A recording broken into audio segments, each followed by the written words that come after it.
દોસ્તો 1 તગારામાં આપણે 2 કિલો ગોળ લેવાનો છે।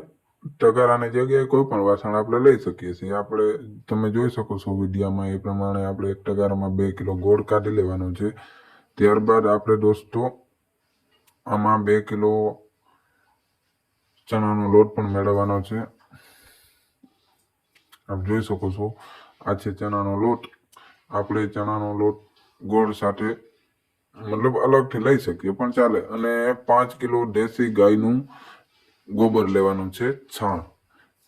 આપણે જોઈ શકીએ છીએ કે આ તગારામાં આપણે છાણ લઈ લીધું છે।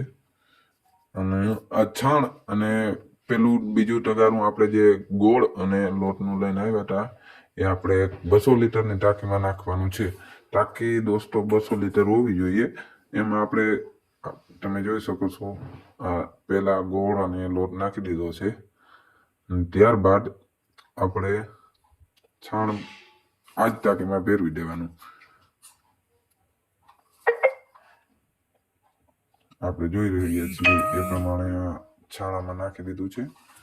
હવે આપણને આમાં ભેરવાનું છે પાણી। આપણે અંદાજિત 200 લીટર જેવું પાણી આપણે આ કુંડી આવી ગયા છે। હવેડામાંથી આપણે પાણી લઈ શકીએ અને શુદ્ધ પાણી હોય તો વધારે સારું દોસ્તો। ખોટું ડોળું પાણી નહીં નાખવાનું।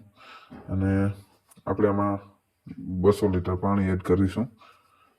અને ત્યારબાદ દોસ્તો જોઈ શકો છો હું થોડો વિડીયો ફાસ્ટ કરી દઉં છું।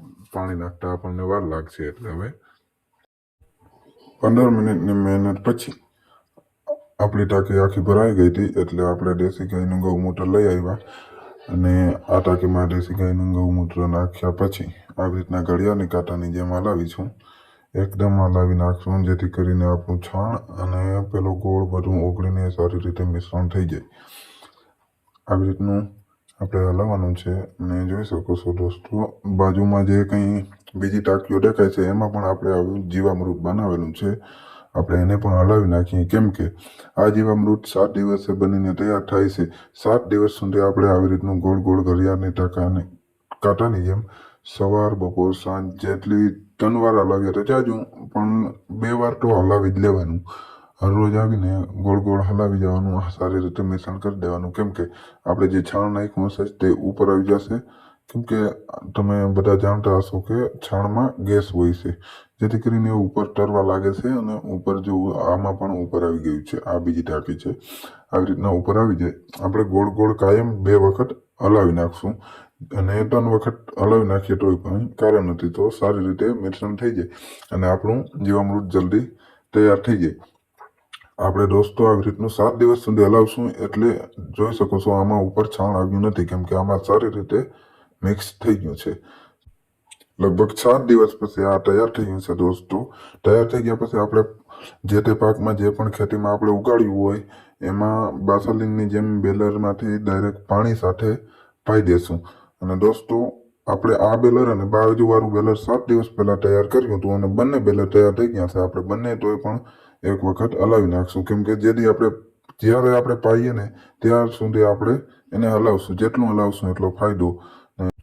દોસ્તો આ આપણું જીવામૃત આવી રીતના બનીને તૈયાર થઈ ગયું છે। અને આજનો વિડીયો આપણે અહીંયા પૂરો કરશું ને પૂરો કર્યા પહેલા પ્લીઝ દોસ્તો અમારી ચેનલને સબસ્ક્રાઈબ કરો, લાઈક કરો, શેર કરો અને બસ સપોર્ટ કરો યાર। આપણે પહેલો વિડીયો છે। જેટલું સપોર્ટ કરશો એટલું અમને મન થશે આવા જ વિડીયો અપલોડ કરવાનું અને અમારી હિંમત વધારો।